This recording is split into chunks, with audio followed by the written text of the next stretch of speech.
Hello, this is S.K. Williams, and today I would like to talk to you about why secular humanism is not a religion. Or rather, I would like to talk to you about how secular humanists claim that they don't follow a religion. This is a tentative video because, again, most of my time is spent at my late uncle's house, and we don't have internet here. I have very basic services, electricity and water, but if I want to watch television, it is on an antenna, for example, and my uncle did have internet service, but we had it disconnected when he died, and while I was only supposed to be here 2 or 3 days a week, the reason being that I could watch the house, and this allows me to focus on work with fewer distractions. My mother's house has a plumbing problem, and she wants to clean the house up for having that repaired. And I've been staying with my mother for the last couple of years because my own house burned down. So, more than likely, my mother is going to give me the house, so at least God had a way of working out events, shall we say. But for now, I don't have internet access, except maybe 1 day a week. So, I gather all of my materials that I think I will be using and bring them with me. And as I am reviewing and thinking about writing a book, actually, on this topic, it's one that I speak of very often. It's one that interests me, both as someone who studies religion and as someone who studies psychology. And of course, I've just offended people since secular humanism isn't a religion. But here's the thing. They've set it up as a rival to religion. We don't need to be religious, we can be secular. It isn't so much that we are simply not religious, though. Secularism is not just an empty void. It has values and beliefs, and proves that you don't need religion to have fulfillment in life and find meaning and purpose. But the problem I've always had with this is, if you're debating with an atheist who follows secular humanism, whether they admit it or not, and whether they even know it or not, they will often shift between, we atheists do have values, here's what we atheists believe, and atheists have no shared values because atheism isn't a religion, nothing unites atheists. We simply lack belief in a God. And they do this intentionally. It has become the way that modern atheists who follow secular humanism generally operate. And I'm not saying that all people who follow secular humanism must necessarily do this, but secular humanism has become a bit of a quagmire of, well, militant atheism. Yes, I know it's unfair to say militant. They're not violent. They're not lobbing bombs. But they are violent. The news media doesn't make a big deal out of it like it does if a Christian does something, or a right-winger, or better yet, a right-wing Christian. But if you look at reports by various law enforcement agencies or various other institutions that study it, we don't really see a marked increase in crime from right-wing conservative Christians. And whenever someone tries to prove they are, they simply cite either a small amount of cherry-picked examples, which often aren't really about right-wing Christians at all. And even if one says they are, do you really think January 6th, 2020 is going to prove very much? After all, you have several instances of church vandalism. You have several instances of church arsons. You have people harassing Christians. You have people interfering with worship services. You have assaults. You even have murders occurring with clergy, and sometimes even with just regular worshippers. And you have discrimination growing. And of course, the atheist community that we see constantly criticizing religion dismisses everything I just say by saying that I have the Christian persecution complex, pointing out that persecution is baked right into the Christian religion, and that Christians are told they will be persecuted, so they look for it, and how Christians view simple disagreement as persecution. But again, if hate crimes against Christians have gone up 70% within a single year between 2019 and 2020, if we actually see physical harm coming to Christians, including a shooting that happened at a school, and the reaction to this from the loving, empathetic, kind atheist community is to ridicule it and to make jokes about how it proves prayer doesn't work, and to tell us that saying our hopes and prayers are with you is offensive because you're not doing anything. Instead of saying your hopes or prayers are with us, why don't you do something? As if you can't do something and offer hopes and prayers. It's either one or the other. Then I'm fairly certain that simply saying Christian persecution complex doesn't actually address the reality of the world. Neither does saying Christians can't be persecuted because they're the majority, because, quite frankly, that's always been stupid. You can't persecute a majority. But that's not really the topic. You see, whenever you speak about militant atheists, they will always redirect, because they don't really want to be criticized, and to prevent this, they pretend they don't exist. And yet they do. And they are militant, both in the sense that most would use the term hostile, belligerent, adamant about their cause. Which, by the way, doesn't necessarily connotate actual violence.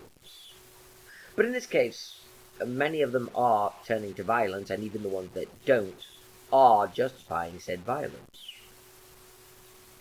But again, they like having the double bind. They like having a community. They like having a shared belief system. They like having values they can point to and work toward. While at the same time, they use the lack of such values and unifying beliefs to prevent criticism, since there's nothing to criticize. Atheism itself isn't even a belief there is no God. It is a lack of belief in a God, a psychological state rather than a claim. This is why atheists have no burden of proof, because they don't claim God doesn't exist. They merely lack belief in God. And yet, they will also say that God is no different than Santa Claus and the Tooth Fairy, or the flying spaghetti monster is invoked, to point out how ridiculous the idea of God is. They will call God a myth, no different than Zeus or Thor or Odin, or any of the other dead gods that humans invented and didn't worship. They will say that all gods, including the Christian God Yahweh, was invented. They will call God a fictional character. They will call God make-believe. They will say God is just pretend. They will refer to God as people's imaginary friends. They will do all of this and still say, because the word atheism is defined as a lack of belief in a God, this means that anyone who calls himself an atheist has made no claims and has no burden of proof.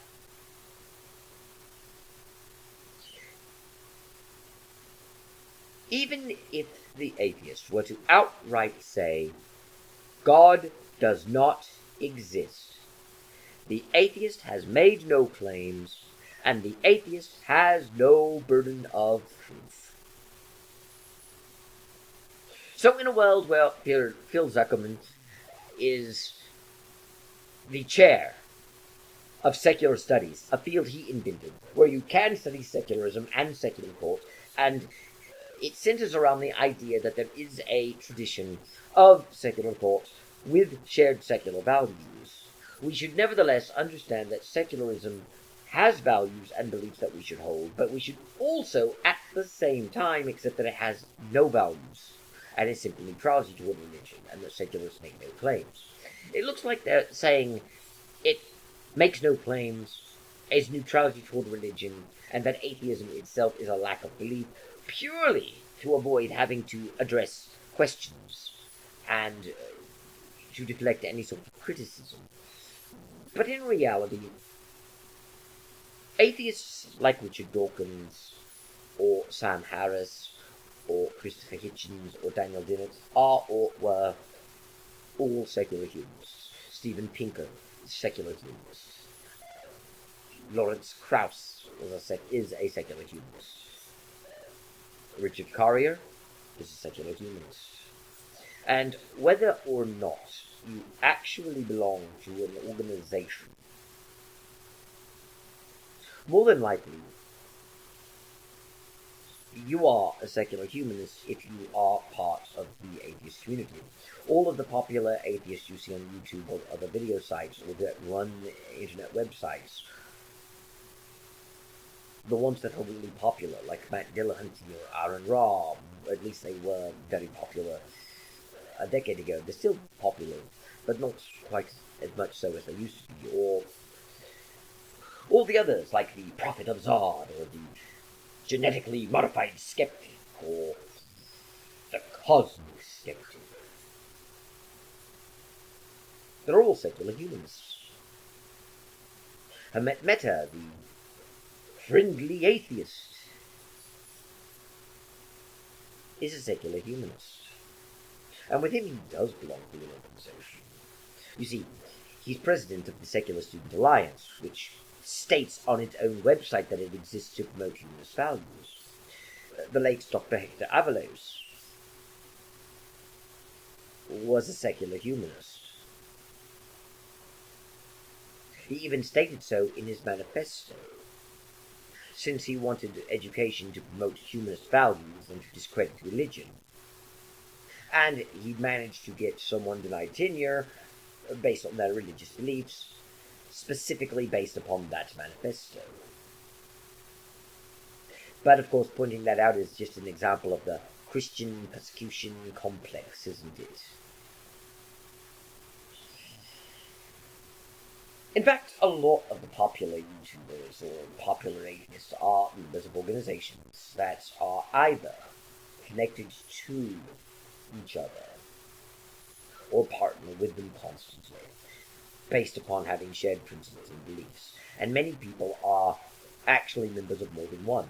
Ahmet Mehta, for example, in addition to being president of the Secular Student Alliance, is a member of the American Humanist Association, is a member of the Freedom from Religion Foundation. He is also a member of the American Atheists. And there's a few other groups he's part of. And the same applies to Richard Dawkins. The same applies to Jerry Connier, who for some reason when I type out his name, the spell check will often tend it to Cohen. I have actually inadvertently spelled online his name is Cohen, because when I go back and do spell checking, I can't really always determine without extra effort what the actual words are, because I'm dyslexic and I'm legally blind. So I sometimes call him Jerry Cohen in print. Sorry about that. His name is Coignet, but you have all these people who are part of atheist organizations. Matt Dillahunty, for example, is part of an organization in Austin, Texas. And he is also a member of the American Humanist Association of American Atheists, and so is Aaron Ra. So, even if an individual who listens to their YouTube channels and who reads their websites isn't a member of those organizations, you're still receiving information and learning how to be an atheist and how an atheist should think from people who are part of an organization with a shared belief system. And it's rather disingenuous to deny this, because claiming that since atheism is defined as a lack of belief in a God, that means that atheism isn't a religion. Atheism is just a lack of belief in a God, and atheists have nothing in common with each other but a lack of belief. And saying things like, atheism isn't a religion, atheism is a lack of belief in a God, atheism is a religion, like not collecting stamps is a hobby. None of that actually makes the reality any different. You see, atheists use scripted dialogue, even though they deny it. And they throw up defense mechanisms, if you point this out, if they're part of this movement.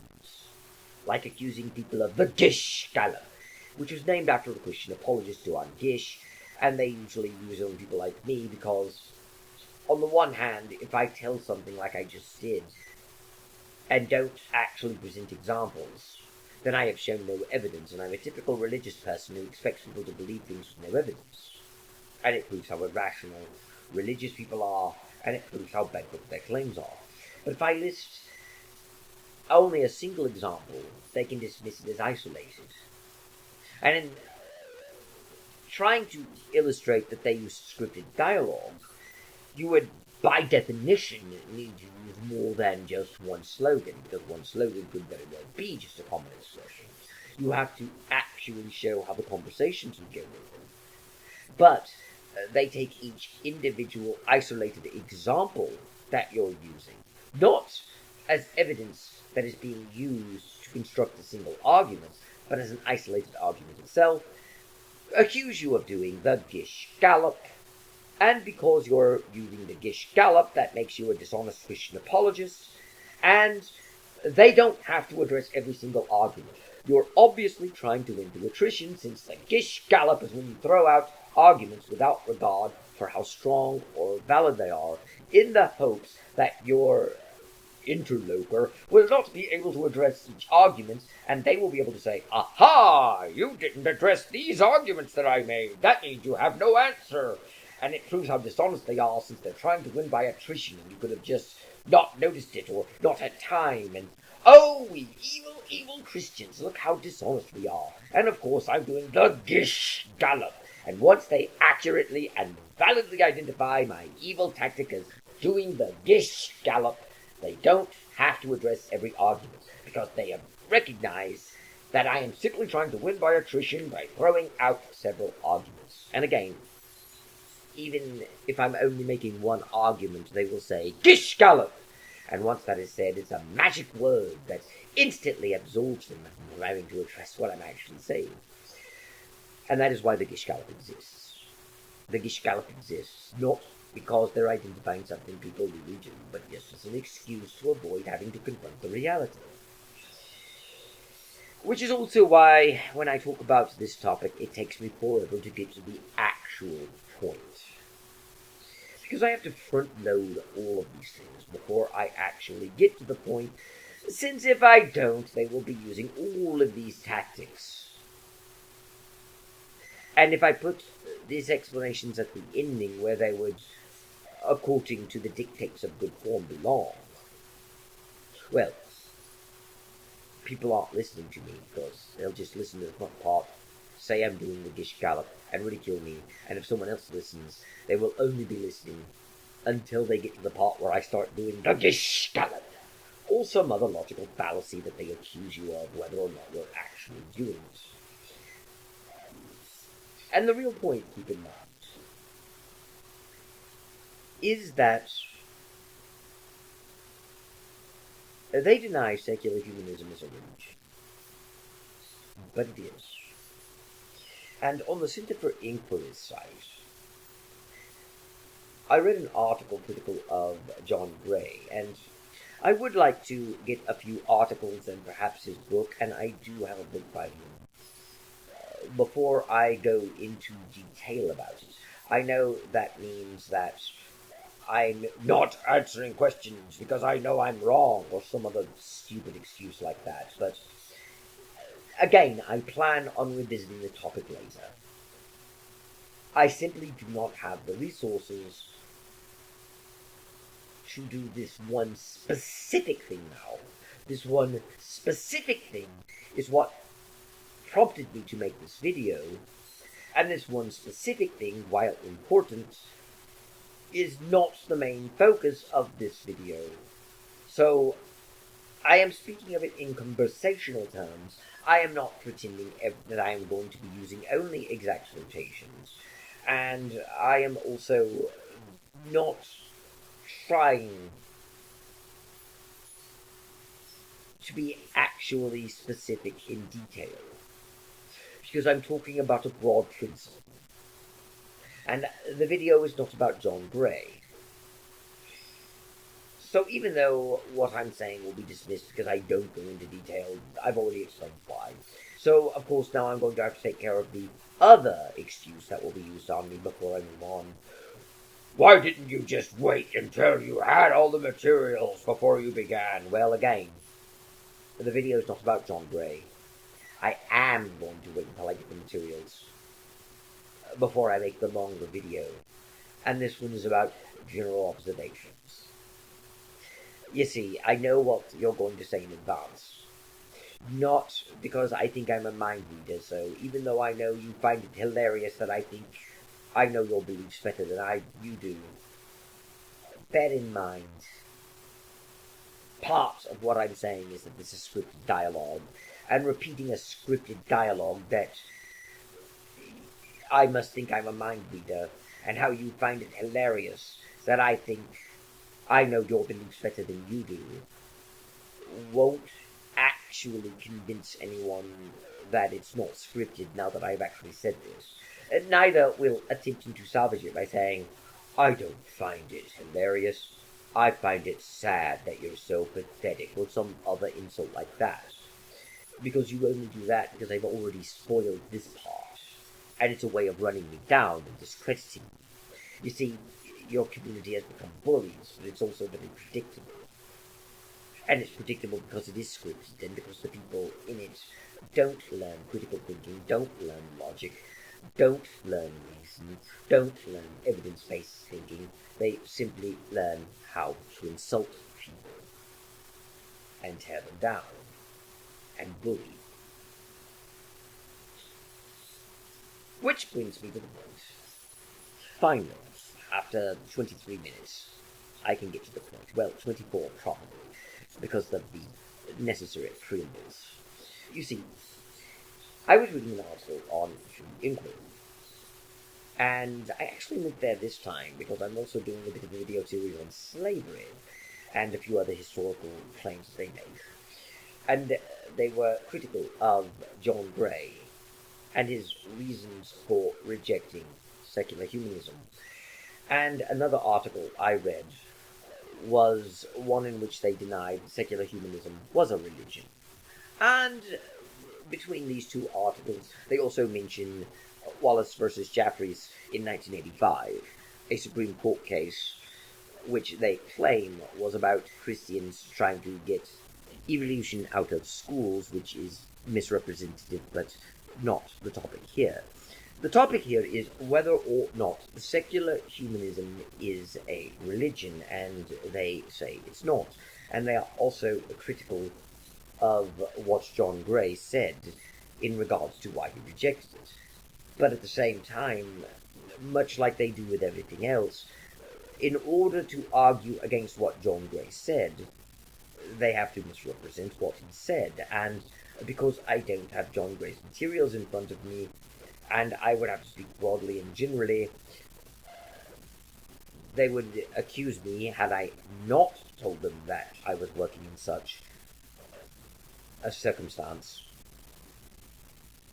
that I was being too vague and too general, while now that I've told them the circumstances, they would simply accuse me of not knowing what I'm talking about, and how dishonest I am, and how stupid it is that I would do so. But That's why I'm not focusing on John Gray, you see.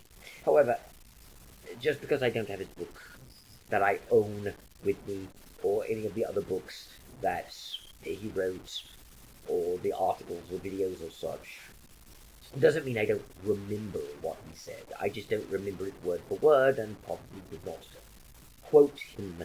I might be able to if I really thought about it, and I might actually get it right, but I do know his actual positions, and I don't need his exact words to convey them. And I do know that when they criticize him, they're not being entirely honest with how they present his position. For example, they claim that John Gray does not like the idea that secular humanists have of human progress, and the article on Free Inquiry points out that Steven Pinker calls him a progressivophobe, or a progressophobe. But he's not. He's not afraid of progress. He doesn't oppose progress.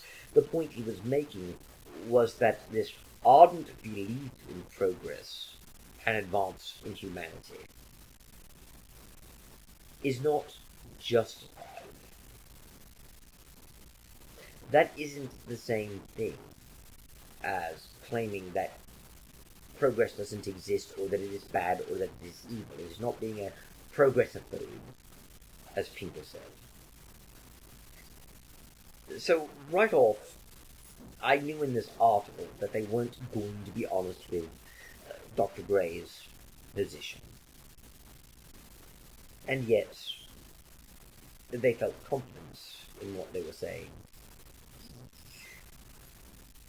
And of course, they cherry-picked certain quotes and then explained why they were stupidly wrong, but they don't seem to understand that a lot of what Gray said, that they object to and claim is something that Gray basically came up with on his own, are actually historical facts that one can check. For example, the religion of humanism grew out of Auguste Comte's religion of humanity. And the religion of humanity openly admitted that it originated out of Christianity and Christianity's concepts. Before the humanist community became so obsessed with blind, irrational hatred of Christianity, they originally understood the narrative of progressive human development as including religious thought.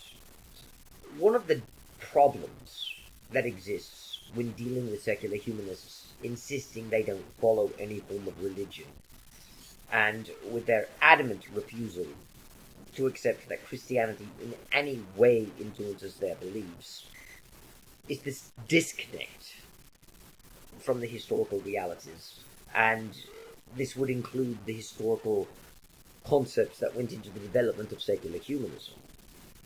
Because originally the idea was that human progress was an inexorable part of the natural order of how things worked.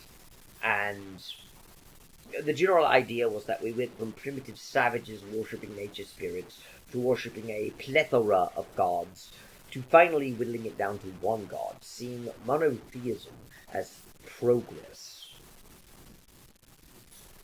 And that progress in religious thought would be matched by progress in philosophies and sciences and arts and crafts at the time. So, far from viewing Christianity as causing the Dark Ages and destroying the advanced civilization of Greece and Rome, and simply being bad, they viewed it with a bit more ambivalence. Certainly, the mythos that Christianity caused the Dark Ages and destroyed the advanced forces of Greece and Rome already existed. But so did the idea that, at least in certain ways and in certain specific historical instances, Christianity was a progressive development in itself. In this case, it was a progressive movement that was superior to Judaism.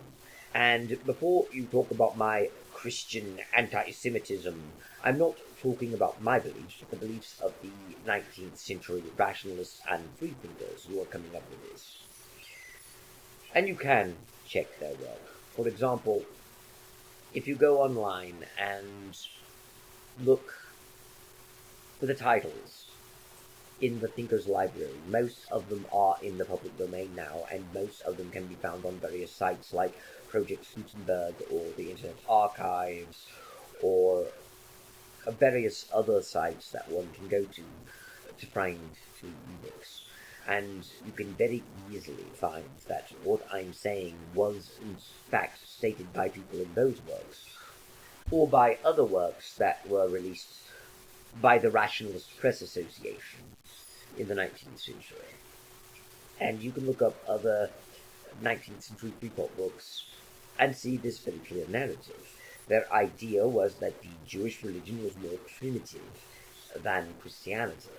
Their idea was that the pagan elements of Greece and Rome were also more primitive, but they did think things like Plato and Platonism had already improved them. Jews were considered them more backward, and Christianity was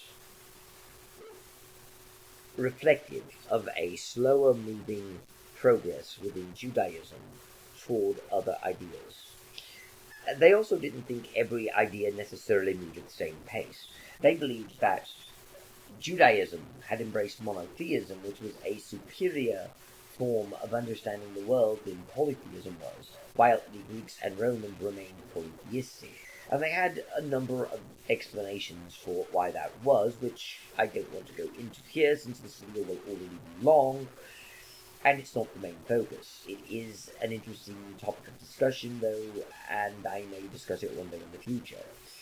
But their general idea was that Christianity moved Judaism up, and then, because of its more universalist nature, began bringing other people in, and that Christianity was an admixture of Platonism and Greek and Roman pagan thought, as well as with Jewish thought, and reflected the inherent progressiveness of human development.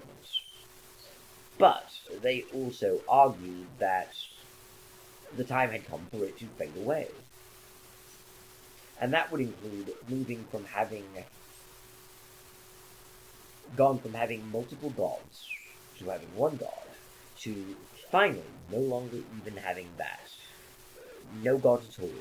Embracing naturalism, embracing materialism, embracing the idea that the universe had always existed and did not need a creator, and that the laws of nature were self-sustaining. And for any atheist listening to this, ridiculing me because atheists actually believe in the Big Bang Theory and all that, do keep in mind the 19th century had no concept of the Big Bang Theory, and the Big Bang Theory was actually formulated by a Catholic priest, Gregory Lemaitre, and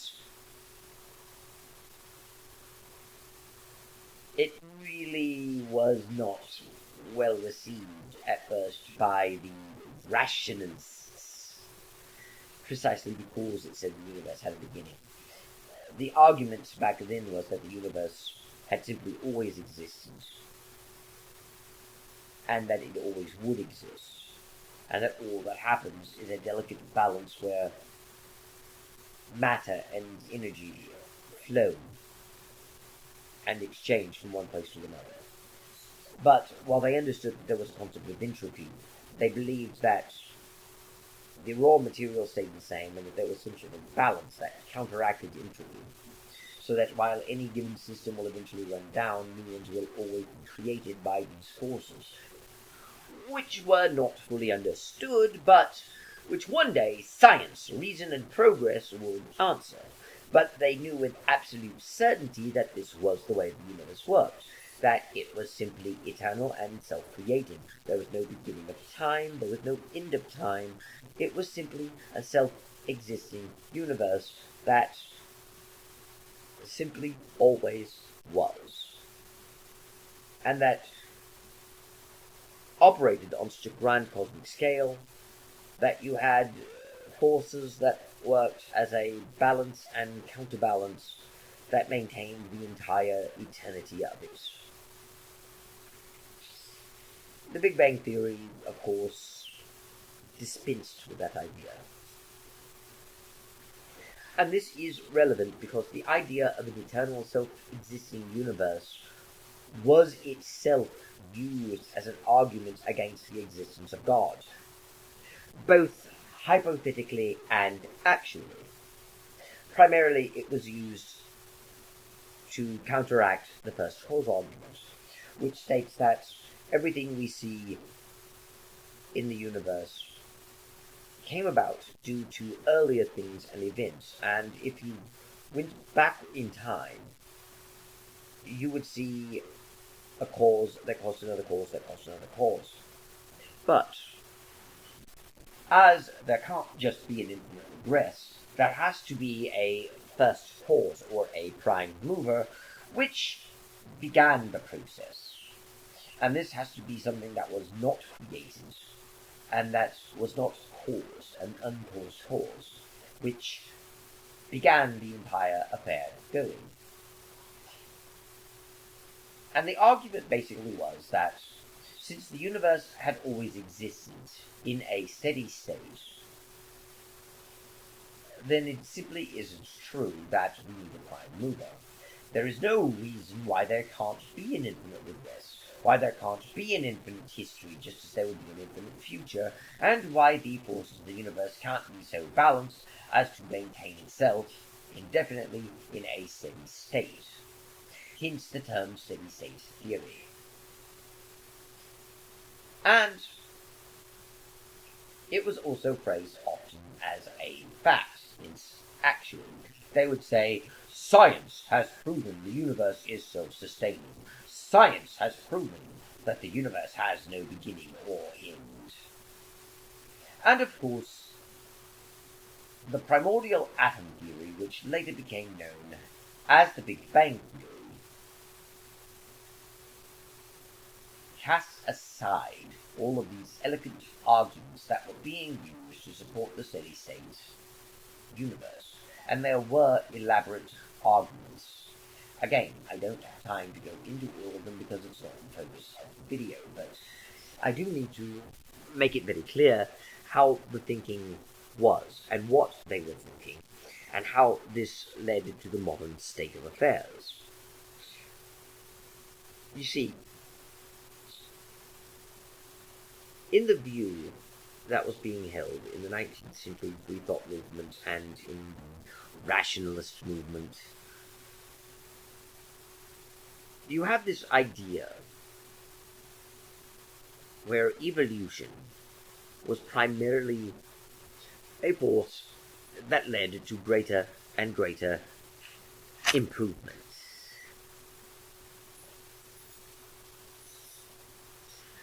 So, their idea was the perfection of humanity, using science and progress to achieve that end.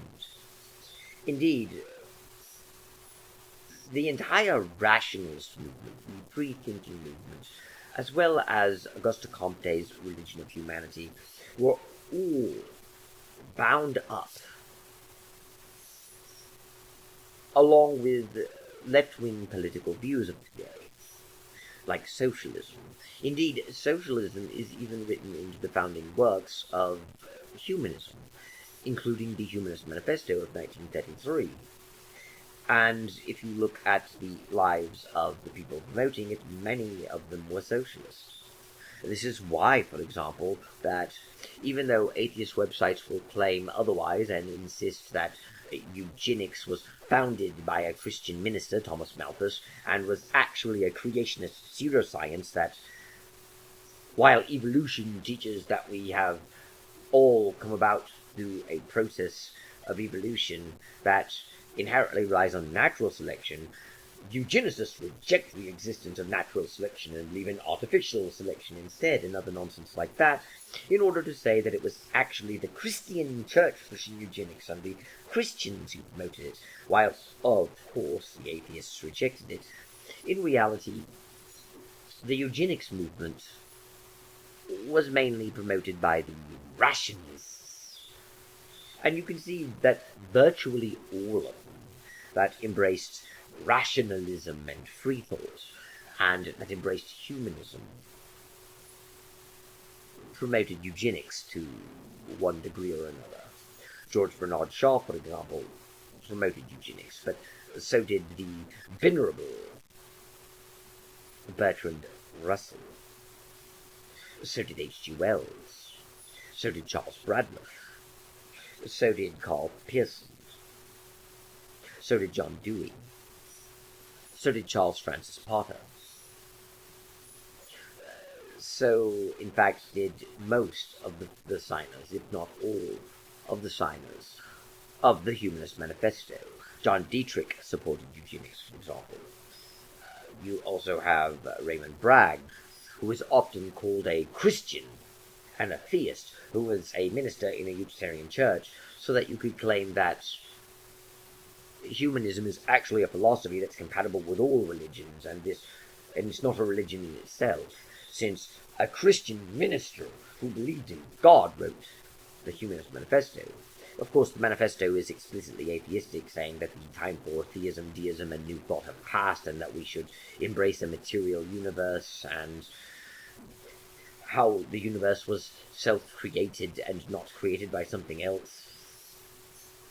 So it's very obviously an atheist document, and Bragg, as well as John Dietrich, were actually atheists who, while it is true they were Unitarian ministers, were responsible for making Unitarianism into a religious body that did not require you to believe in God or to believe in Christian principles.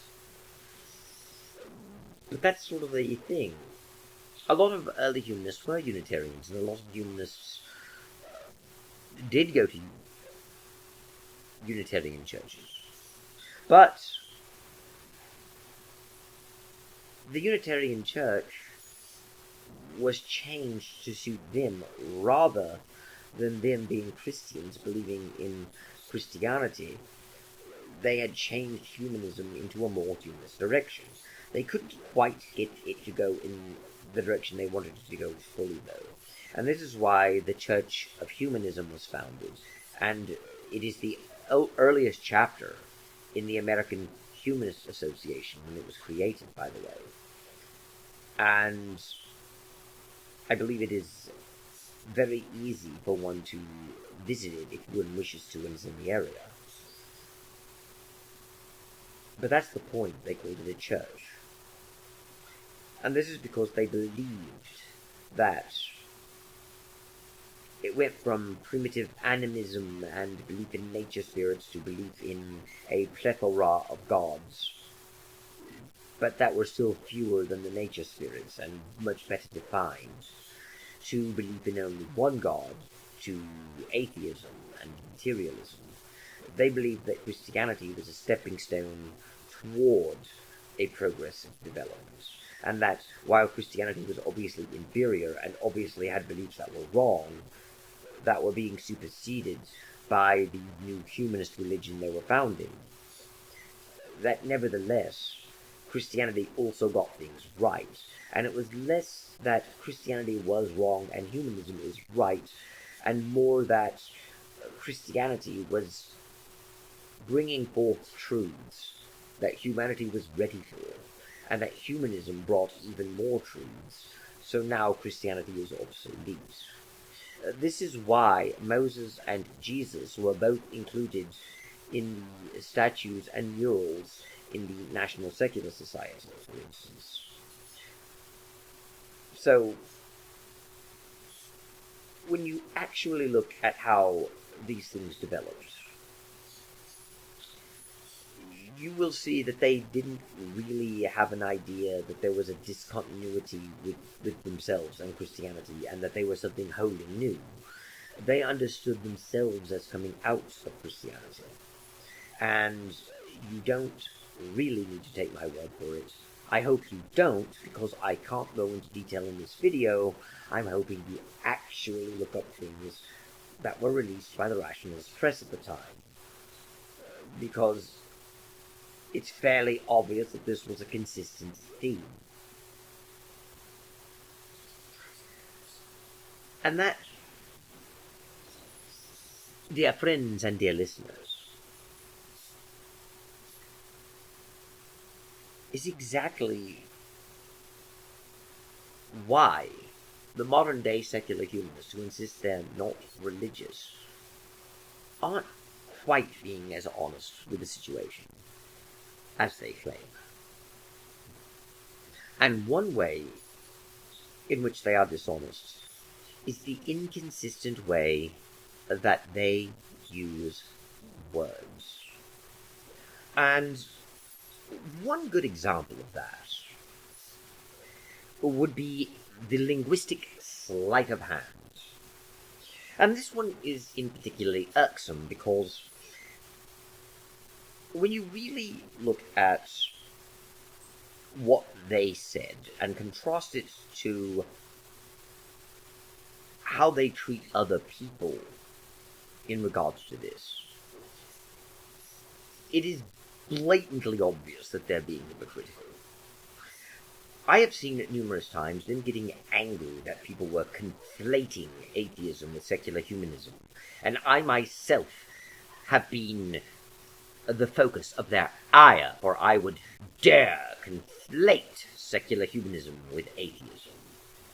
And of course, if you tell them that this isn't what you did, then it doesn't matter if it isn't what you did.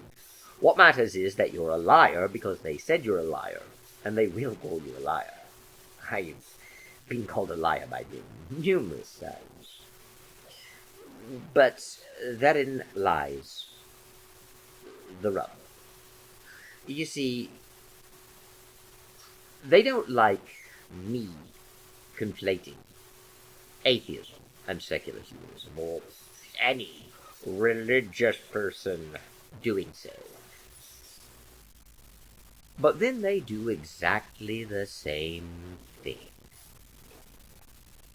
And in this case, they not only conflate atheism and secular humanism, they perform a linguistic sleight of hand so that they can criticize something as not true by not really addressing it and changing what is being said. Let me read to you from the article. The article, by the way, is a refutation of John Gray's rejection of humanism by Ed Buckner and Jeff T. Haley. And here is the relevant quotation. We note, however, that many or most American atheists and secular humanists steadfastly deny that it makes any sense to call their ideas or worldviews religions. For example, Clark Adams asserted, if atheism is a religion, then health is a disease. The problem here is, if one is saying secular humanism is a religion, then one is not saying atheism is a religion. So, even if atheism is a religion, then health is a disease would be a valid thing to say, then it still misses the point that secular humanism is a religion. Of course, since secular humanism is atheistic and atheism is health, I guess the argument is that secular humanism is healthy, thus not a religion, but they're still conflating atheism to secular humanism in this particular instance. Though it is rather disturbing that they are equating religion with disease. Still, the point remains. why should we accept that secular humanism is not a religion?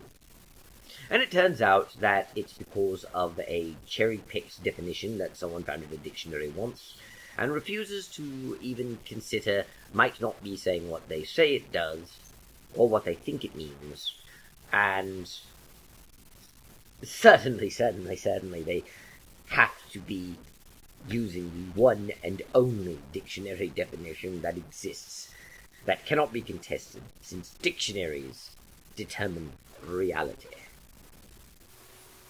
And it is purely a semantic distinction because, for all the pretensions of rationality, critical thinking, evidence-based thinking, logic, the bulk of the arguments you get from this sort of atheist aren't really logical at all. They're simply efforts to manipulate people into agreeing with their position based upon wordplay.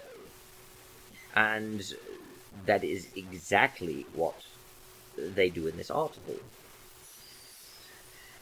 Let me read it to you, to give you a better understanding of what I mean.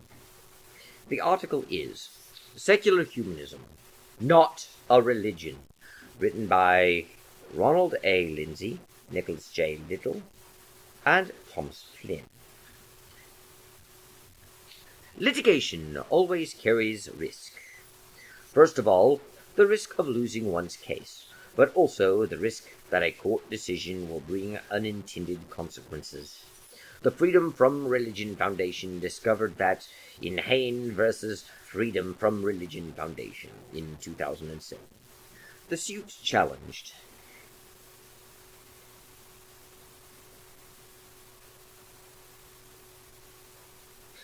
a taxpayer suit challenging the then-named White House Office of Faith-Based and Community Initiatives that resulted in a sweeping decision sharply limiting the ability of taxpayers to bring future cases questioning executive branch spending decisions under the Establishment Clause of the First Amendment.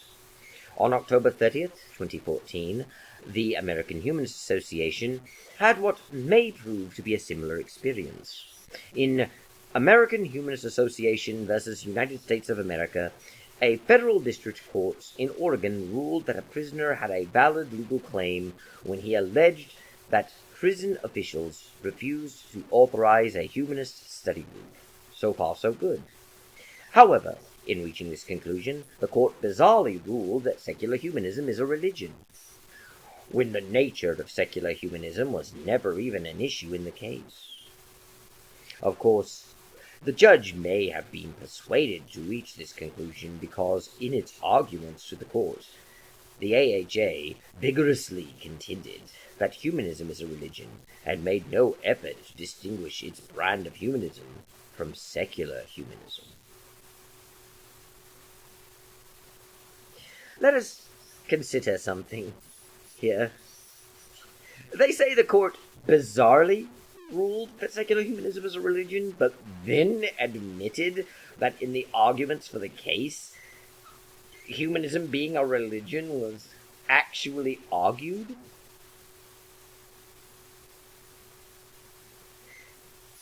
If the case was built on the idea that humanism is a religion, therefore a humanist religious study group should be allowed.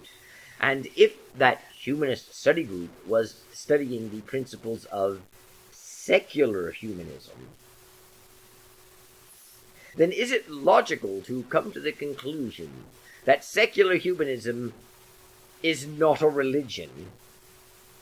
Or would you rather they say humanism is a religion, but secular humanism isn't, therefore all of the arguments of his religious freedom being violated are wrong, because even though humanism is a religion, secular humanism isn't? What exactly makes the court deciding this bizarre? Oh, that's right. They want to pretend they're not religious. That way, any of the criticisms they offer to religion don't apply to them, since they're not religious. Religion, they say, causes certain negative effects, like causing wars and hatreds and intolerance and tyranny, and people believe things on faith, which by definition is belief without evidence, and all that other nonsense.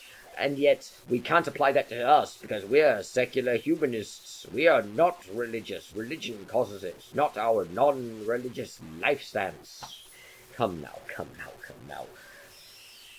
It's obvious that they're not really thinking through the implications of their words so much as selecting words to make people agree with them. Like calling it a bizarre decision, but then trying to stave off the criticism to anyone who might actually check the facts. It's just, obviously, there's no real substantive difference between a secular humanist and a humanist. Even what we call religious humanism isn't religious humanism because it believes in a god. So it's not like religious humanists believe in a god and secular humanists are atheistic. They like making atheism the delineating point. It's the defining line where religious people believe in a god, but atheists aren't religious because they don't. So one could easily make the mistake of thinking, well, a religious humanist must believe in a god, while a secular humanist doesn't, and they're atheists. But the truth is, religious humanists are also atheists. The idea that secular humanism is distinct from this other form of humanism that is a religion is itself not valid, especially considering what else they say. And do keep in mind, this article makes it very clear, without even having to look up the case independently, that the defendant, a man named Holden, was arguing that humanism is a religion. Here, let me read a bit to you. There seems little room for doubt that Holden, who viewed his humanism as a religious commitment, was seeking a reasonable accommodation for the same sort that a prison already offered to members of some 29 other traditions, including several controversial or minority faiths. Likewise, there seems little room for doubt that prison officials treated Holden unfairly when they repeatedly obstructed his efforts to form a humanist study group. If the end result of his proceeding is that Holden and other religious humanist prisoners at FCI Sheridan can enjoy their meetings without undue harassment, that will be a most laudable outcome. And to understand the rest of it, I am going to repeat what I just said, but after reading a bit more of the article that leads up to it.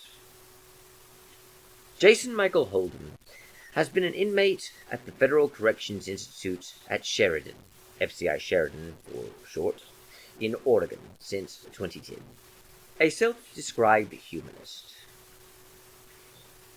Holden repeatedly sought permission to organize a humanist study group and was repeatedly denied. Prison officials claimed that humanism was not a religion. At various times, they characterized humanism as a philosophy, not a religion, or offered to allow Holden to organize an atheist or Unitarian Universalist study group, neither of which reflected Holden's life stance. Holden was apparently quite consistent in maintaining that he viewed humanism as his religion, and that he sought to have his humanism accommodated in the same way that the prison accommodated other religions, from Christianity to Adventists, Sikhs, and Odinists. As an aside, Adventists are Christians, but this article creates a distinction between Christianity and Adventists for some reason. But anyway, in April 2014, the AHA joined Holden in filing suit against the United States, the Federal Bureau of Prisons, and other defendants. The defendants sought to have the suit dismissed. On October 30th, the United States District Judge Ansar L. Haggerty refused that request. In constitutional cases, a refusal to dismiss usually leads to a motion for summary judgment by the other party and, not infrequently, swift settlement of the case on the terms of the refusal to dismiss. So the October 30th decision was a weighty matter. There seems little room for doubt that Holden, who viewed his humanism as a religious commitment, was seeking a reasonable accommodation of the same sort that the prison already offered to members of some 29 other traditions, including several controversial or minority faiths. Likewise, there seems little room for doubt that prison officials treated Holden unfairly when they repeatedly obstructed his efforts to form a humanist study group. If the end result of the proceeding is that Holden and other religious humanist prisoners at FCI Sheridan can enjoy their meetings without undue harassment, that will be the most laudable outcome. But from the perspective of the larger humanist movement, and of humanism as part of a larger fabric of the unbelieving community, there is room to ask whether AHA's decision to conduct the action as it did was strategically wise. That question seems especially urgent in view of the way the October 30th ruling unexpectedly, and to our way of thinking unjustifiably, resulted in a statement by a federal judge that secular humanism is a religion. In order to present the strategic issues clearly, we must first lay some conceptual groundwork. You see, my problem with this is that I agree that Holden should be allowed to hold his humanist group, and that his religious rights should be protected. I do not, however, think that secular humanism should be understood as unbelieving in any religion and not being a religion, simply because you slap the word secular on the front of it. And considering the rest of their arguments, which I shan't necessarily read to you in detail, you can look at the article yourself. But considering their own arguments are irrational nonsense that doesn't really demonstrate any difference between humanism, or Holden's humanism, which is a religion, and secular humanism, one must ask, why should we view secular humanism as not a religion? Well, let me give you their arguments.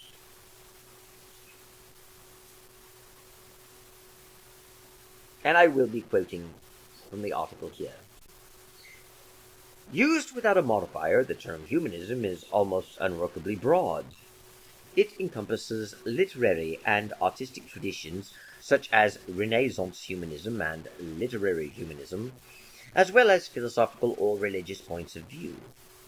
In the context of the contemporary humanist movement, humanism is usually understood as a set of viewpoints that do not recognize the authority and truth of traditional religions, do not recognize any set of writings as sacred, or any person as having the authority to dictate a creed that must be accepted, do not recognize the existence of any transcendent beings, deities, or otherwise, view human beings as the primary objects of moral concern, and seek optimal approaches for living rich and moral lives here on earth in what are considered most probably the only lives we have.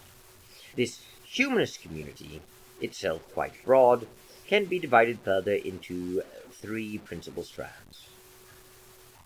Religious humanism, which views humanism as a religious commitment and may include assent to objectively unprovable propositions, such as the perfectibility of human beings. Congregational humanism, a more recent term that describes a growing group of humanists who eschew any form of religious faith, but desire to take part in ceremonies and rituals drawn from the life of church or synagogue congregations. Secular humanism, an explicitly non-religious life stance that rejects all forms of supernaturalism or spirituality, and is often uninterested in practices borrowed from congregational life.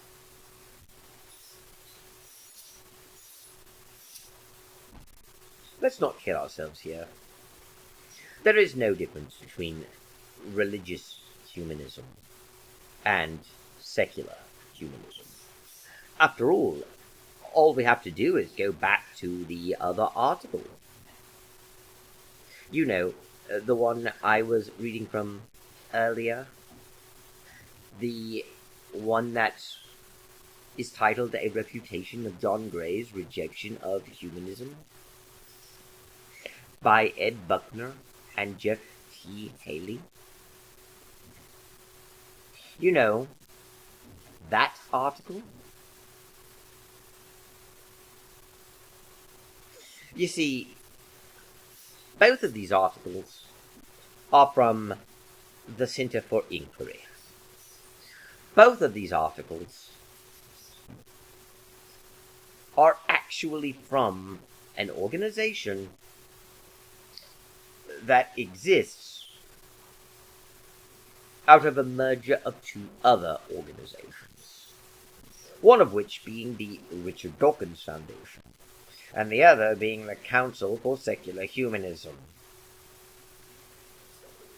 These articles reflect the views of secular humanists. So, when I read that secular humanists have an explicitly non-religious life stance that rejects all forms of supernaturalism or spirituality, and are uninterested in any practices borrowed from congregational life, I'm not really certain how that really contradicts religious humanism. The only thing is they're calling religious humanists distinct, but the only real distinction is that they may, not that they do, but that they may include assent to objectively unprovable propositions such as the perfectibility of human beings. So, one should suppose that that means that a secular humanist would not lend their assent to that claim. For if a secular humanist were to assent to the unprovable claim in the perfectibility of humanity, well, there's nothing really making a distinction there, is there? After all, this is an organization quoting from Steven Pinker and using Steven Pinker's ideas to promote the idea that John Gray is wrong about secular humanism. And it's bad enough that they're saying that a religious humanist may believe in objectively unprovable propositions such as the perfectibility of human beings. Meaning that one could be a religious humanist and not believe in that. But even understanding this to mean that a religious humanist does believe that humanity can be perfected, and this is objectively unprovable. And using that as a distinction between a religious humanist who believes in unprovable propositions such as the perfectibility of humanity, and a secular humanist who, we should at least suppose, does not believe in unprovable propositions such as the perfectibility of humanity. That leads us either to a conclusion that Steven Pinker is a religious humanist and not a secular humanist, even though he is a member of the Council for Secular Humanism and calls himself a secular humanist. He is not a secular humanist, though. He is a religious humanist. Or else we must accept that one can be a secular humanist and believe in objectively unprovable propositions such as the perfectibility of human beings. Complicating matters further, one can be a religious humanist and not believe in objectively unprovable propositions. After all, the article did say may believe in, not does believe in. Once they said may believe in, they also means they may not.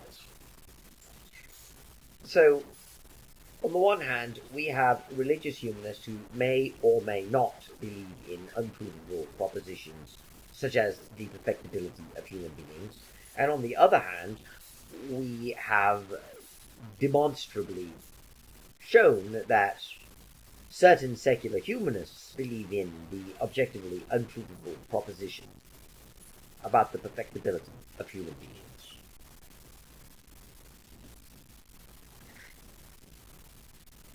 I mean, kinda. Because according to the other article, Steven Pinker supports his proposition that humanity is perfectible with evidence. So I suppose one could say that religious humanists may hold to the unprovable proposition of the perfectibility of humanity, but one cannot call it an objectively unprovable one. It's only unprovable because they don't have the evidence for it. But Steven Pinker does, so I guess it's provable, or at least supportable by the evidence, is it not? The simple truth of the matter is, there is no distinction between secular humanism and religious humanism. They also act as if this more recent court case was the first time secular humanism had been declared a religion by the United States court.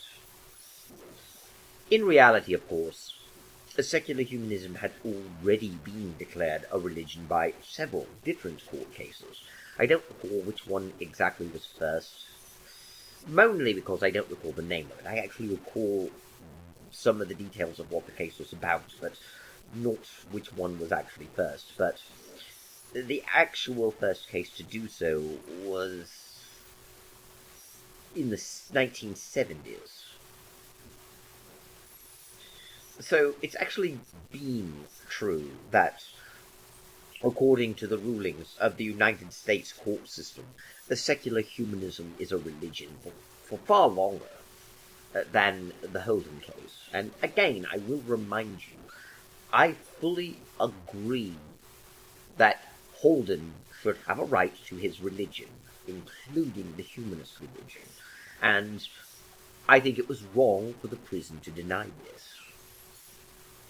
The point is not, of course, to argue the Holden case. The point is that I don't really think it's being honest to say secular humanism is not a religion. And simply adding the word secular to it and telling me that secular means not religious doesn't really mean anything. Because ultimately, you have secular humanists doing exactly the things they condemn religion for, including blind belief to what their leaders say and blindly repeating dogma. They insist they don't have dogma, and they don't have creeds, and they don't have sacred books, but they have all of those things. They just don't use the words sacred or creed to describe them. But they have a lot of manifestos, a lot of statements. And in the past, they even used to call some of their things creeds.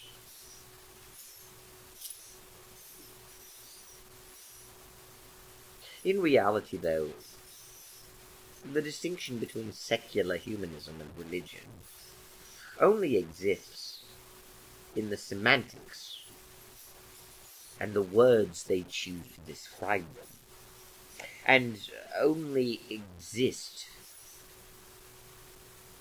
as a sort of wordplay. And this wordplay was created so they could create a sophist argument for what makes them distant from religion. And that's the real reason why they currently say they have no religion. You see, in reality, there was a plan set in motion by various different agencies, and one of the people who were spearheading this was Madeleine Murray O'Hare of American Atheists, and their campaign was to get prayer and Bible reading out of schools, and they argued in court that this violated the separation of church and state. Their goal was, of course, not simply the removal of Christianity.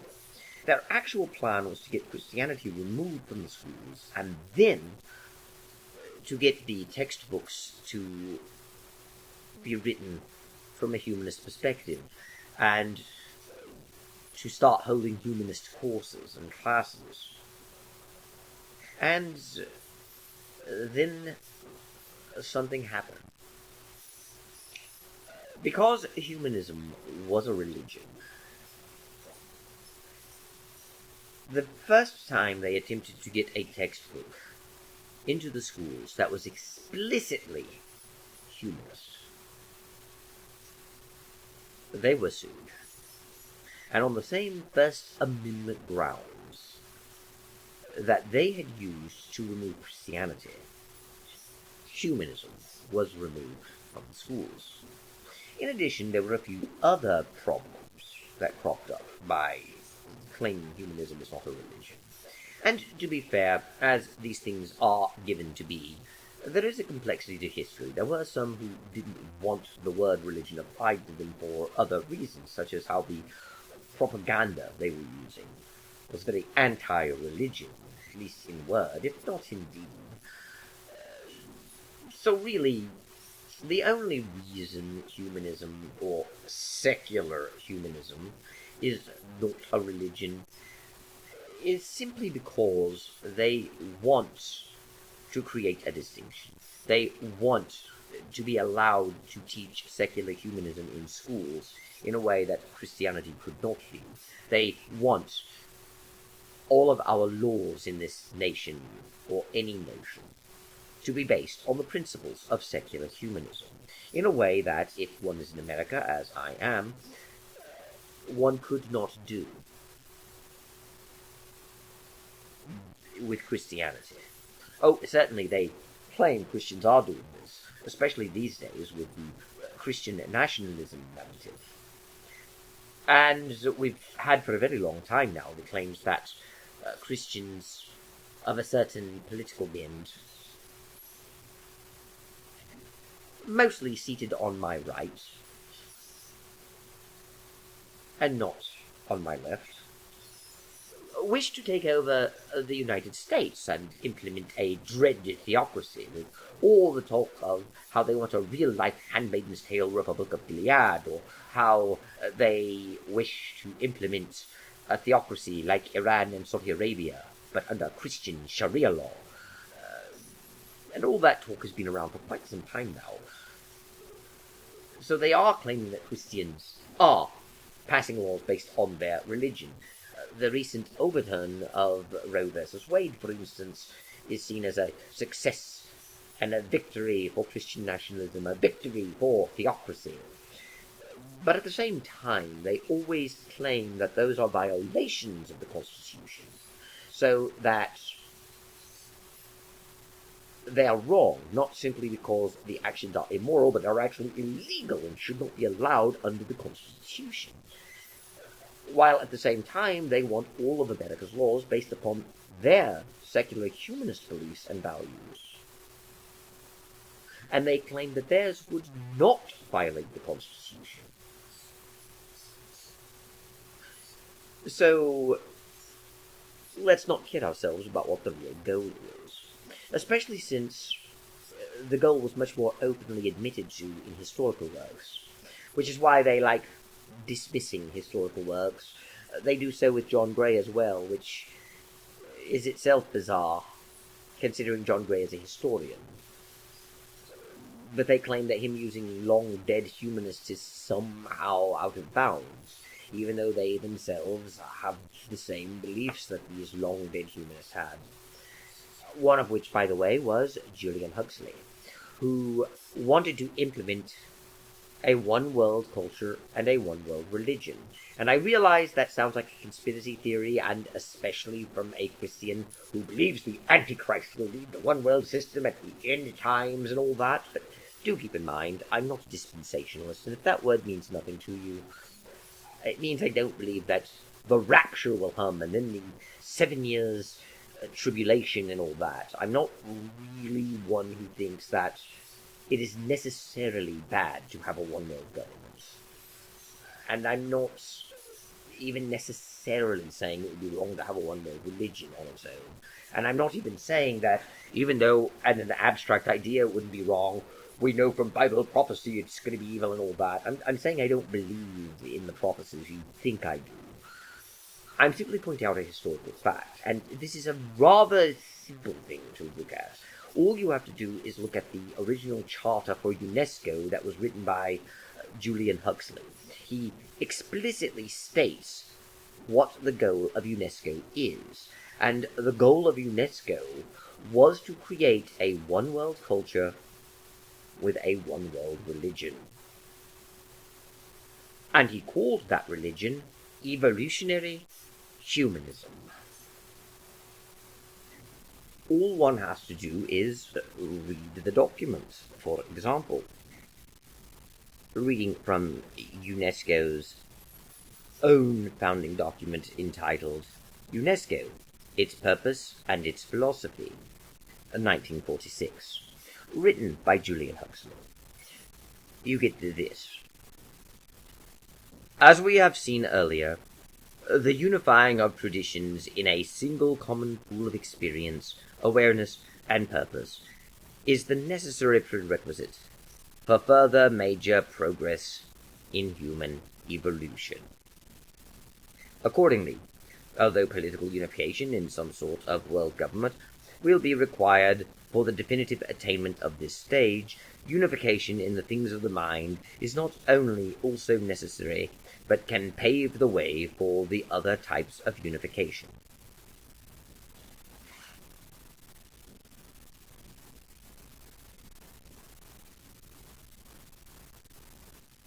Thus, in the past, the great religions unified the thoughts and attitudes of large regions of the Earth's surface, and in recent times, science, both directly through its ideas and indirectly through its applications in shrinking the globe, has been a powerful factor in directing men's thoughts to the possibilities of, and the need for, full world unity.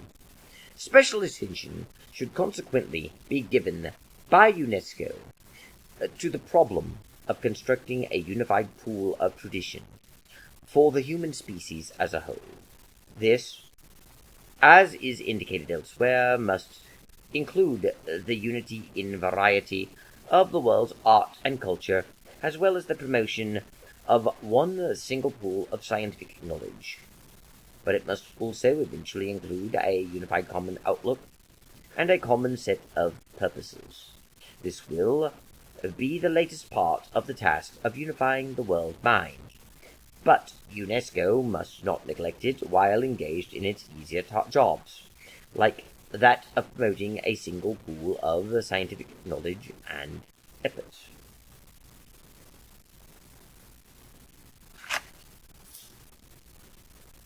Do keep in mind also that Julian Huxley also wrote a book called Religion Without Revelation, where he extolled his evolutionary humanism as a new religion. One may, of course, claim that evolutionary humanism is not secular humanism, but it's not really any different, except in its focus on eugenics, which, by the way, came from humanism and the rationalist tradition that humanism emerged from, contrary to the way they try and shift the blame to Christians now for it. And simply put, If one were to read Religion Without Revelation, one is not going to find any real significant differences that would set it apart. And ironically, the term secular humanism was itself coined by a Christian. So let's not kid ourselves here about what it meant, especially since the term secular humanism was used by a Christian to identify a religious tradition. There's no real difference between secular humanism and religious humanism. It's all just there to create an artificial distinction, so that they can impose their humanist values in a way that they would decry religion for doing, whilst saying it's different when they do it, because they're not religious. It is a distinction that is made also so that they can criticize religion and claim it causes all sorts of negative things, like hatreds and bigotry and irrationality and magical thinking and dogmatism and tribalism and how people just believe what they are told by their leaders and all that. And of course, none of this could ever apply to humanism, because humanism is not a religion, or at the very least, it cannot apply to secular humanism, because secular humanism is not a religion. And since secular humanism is not a religion, it can't possibly have any of the flaws that are caused by religion. And therein lies the real reason why they need this distinction to exist. To create the idea that all of the flaws and problems inherent in religion are not inherent in them. For example, we all know religion is inherently violent. It is the number one cause of violence. That more wars have been fought in the name of religion than any other single cause, and that religion breeds intolerance and hate, which inevitably leads to violence, and how it opposes science, and how people believe in it ideologically without question, and become dogmatic about it, and impose on others and deny them their freedom. But that's a flaw that's inherent in religion, and is part of how religion functions. But it's not something that is a flaw that secular humanists have, because secular humanism is not a religion, and therefore does not have the flaws of religion.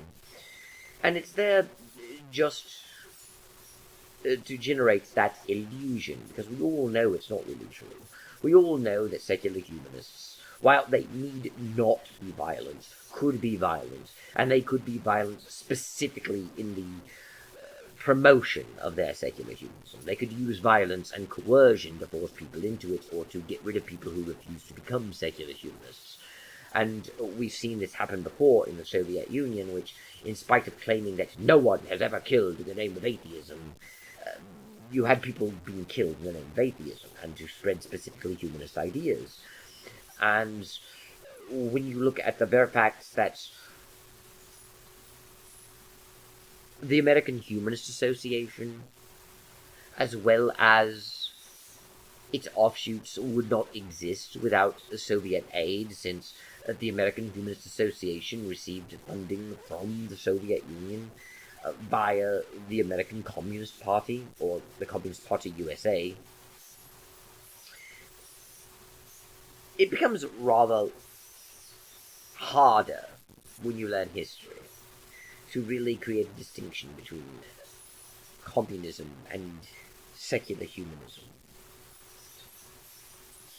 And therein lies the issue, though, because ultimately secular humanists could also be just as tyrannical and oppressive, and if they take over the government, could deny people freedoms, and we have seen them doing this. And the modern militant atheist community is rather dead set determined on denying Christians jobs in the sciences, like the divine prophet Sam Harris most wholly did, along with Jerry Connier and Steven Pinker. They were both outraged and disgusted by the fact that President Obama, who was supposed to be a secular president, appointed Francis Collins, a devout evangelical Christian, to be the director of the National Institute of Health. How dare he? Science and religion don't mix, and this man wears his religion on the sleeve. Who cares that he was the head of the Human Genome Project? He shouldn't have been in charge of that either. No religious person belongs in that role. They will allow their religion to interfere with what they need to do. Their religion will get in the way of their science. Never mind that they couldn't find an example where Francis Collins failed to perform his tasks admirably, or where he in any way compromised the integrity of his scientific efforts because of his religion. The very fact that he was religious posed that threat, and even if he wouldn't do it, he set the precedent of religious people holding those positions. But most damning, all of them argued, and Steven Pinker in particular argued, that if he must be religious, at the very least he should conceal it. Which means that what they were saying was, they didn't really want a Christian in that role, they wanted an atheist. But if they must have a Christian, at least don't make it one that is visibly and obviously so. You see, Collins worked with Biologos, which promoted the idea that science and religion are not at odds with each other, and that Christianity and science are not at odds. And we know it is. Science and religion are opposed to each other, which is why the non-religious life stance of secular humanism cannot be a religion. Secular humanists love science, but religion does not. Especially the Christian religion, which is one of the most hostile enemies to science there is. And Collins is lying to people, giving these false rationales for how science and religion can mix when they don't. They cannot coexist, they're enemies and they're hostile. But Pinker and Harris and Coyne even all said this, that one of the problems with appointing a man who worked for a group that promoted the idea that science and religion are not really contradictory to each other, and who wrote a book on the language of God, where he argued for the existence of God and talked about his beliefs about God, and how they don't conflict with science, could hold one of the most prominent scientific postings in America. Because you see, worse than simply a Christian holding the post is the idea that the public may not believe that science and religion are opposites. And Francis Collins holding that post makes him even more visible. And people might learn about his work at Biologos. People might learn about his book, The Language of God. It sends the wrong message. People need to be aware that science and religion are mutually exclusive and you cannot believe in both. Scientists have a moral obligation to speak out and oppose religion. Sam Harris, by the way, said specifically that. And all one needs to do is read his books, The Interfaith and Letters to a Christian Nation. Jerry Coyne said the same thing. Steven Pinker has said the same thing.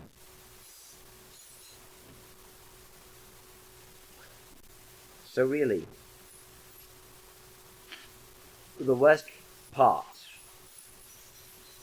of Francis Collins holding one of the most prominent scientific postings in America was that it would be damaging to the belief that science and religion are opposed to each other and are actively hostile to each other. It would lead the public to doubt, or worse still, reject the idea that science and religion are mutually exclusive and opposed to one another.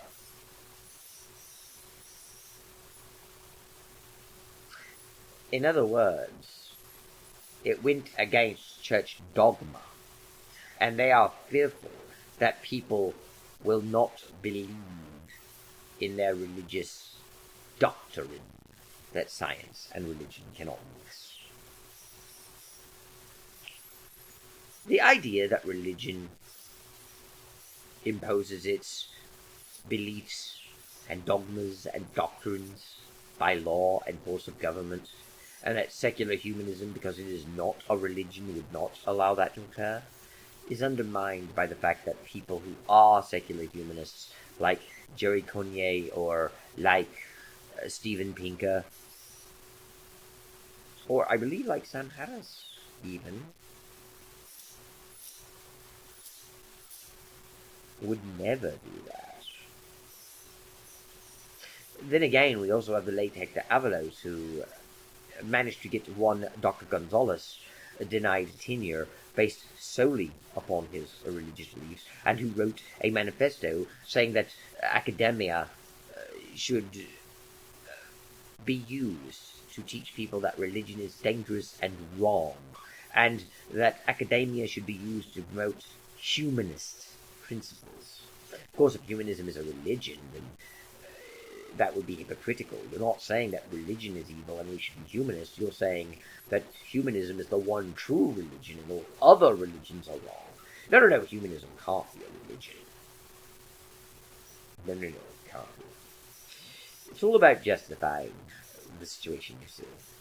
It's not about truth, it's about rationalizing it. And we all know that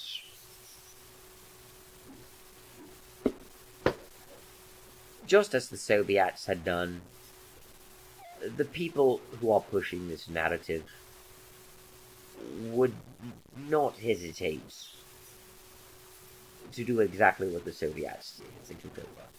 I'm not saying, again, to remind you, that if one is secular humanist, one necessarily is like this. But those who are part of the centre of inquiry, part of the modern-day anti-religion atheism that we see so prominently, most definitely are. And they would bring back the things that the Soviets did. I know that because they say it themselves. The very fact, for instance, that the article on Free Inquiry said that atheism is a religion like health is a disease, which would indicate that religion is a disease, since they posit religion as the opposite of atheism, is disturbingly similar to what the Soviets did. And let's not forget another divine prophet, most holy, who speaks the sacred words of reason and no God, Peter Boghossian, wrote a manual for creating atheists. And chapter 9 of a manual for creating atheists has its containment protocols. The book bemoans the existence of the First Amendment because it prevents people from actively oppressing people for their religious beliefs and actively suppressing religious beliefs by law. So to circumvent the First Amendment, he proposes we implement similar policies that the Soviets did when they passed their constitution. Because the Soviet constitution guaranteed freedom of religion too, but we know it didn't really exist. They did so specifically because of the League of Nations and later United Nations demanding that of its members, and wishing to, of course, be part of the League of Nations or to be part of the United Nations. They were required to put it into law and to observe some degree of allowing religious freedom. But the Soviets never really allowed religious freedom. They simply restricted it in a way that they hoped would allow them to squeak by. They oppressed and suppressed religious beliefs to the extent that they were permitted to without drawing too much attention. And it included the very same policies that Dr. Boghossian would wish to return to our society, such as allowing religious free speech, but designating certain areas where that free speech may be dissipated. You could not simply speak about religious matters any way you want. You would be forbidden from speaking about any religious matter whatsoever on government property, for example. You would be restricted to special free speech zones, essentially. He also said that we should treat religion as a public health crisis and called it a mental illness, and claimed that the Diagnosis and Statistical Manual has an exemption for religion. It really doesn't. It simply describes what a delusion is and says that things don't qualify as a delusion for certain reasons and includes religious beliefs and practices, along with other things, as not being part of delusion, and he claims that's an exemption for religion, and that exemption should be lifted, specifically so that being religious could be diagnosed as a mental illness and treated as such, and have people even sent to mental hospitals for. And believe it or not, that's what the Soviets did. They had a disease of the mind called sluggish schizophrenia, and it was generally applied when people were obstinately religious and refused to become atheists, even after the Soviets had done their best to re-educate them. Peter Boghossian also wants the schools to partner with atheist organizations like, and you have to remember his book was written a while back, the Richard Dawkins Foundation, Freedom from Religion Foundation, the Council for Secular Humanism, the American Humanist Association, American Atheists, with the explicit goal being that these schools would form partnerships with atheist organizations so that they may instruct students on how religion is evil and false and irrational and immoral, and so that they would learn the proper secular values. In other words, he wished to do what the Soviets did. The Soviets explicitly forbade any sort of promotion of religion in schools, whilst mandating atheist propaganda that attacked religion in schools, just the same way that Boghossian wishes to. He claimed that we should treat religious claims like we do racist claims, which the Soviets also decided to do, not necessarily using racism, but they certainly wanted to encourage people to treat religious claims in the way we would certain others from cultural backgrounds.